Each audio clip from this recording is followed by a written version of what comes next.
can do so for my witness, and it's going over the coast. Yeah. Oh, I see it. Move your head. Oh, wow. Wow.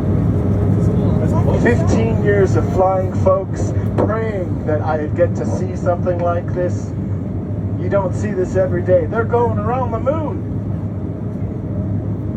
I flew down to Florida, I don't know how many times, half a dozen times, to see that space shuttle take off in my day, and always canceled. And here, front row seats. This is something you want to tell your grandkids, you guys that are 3 years old.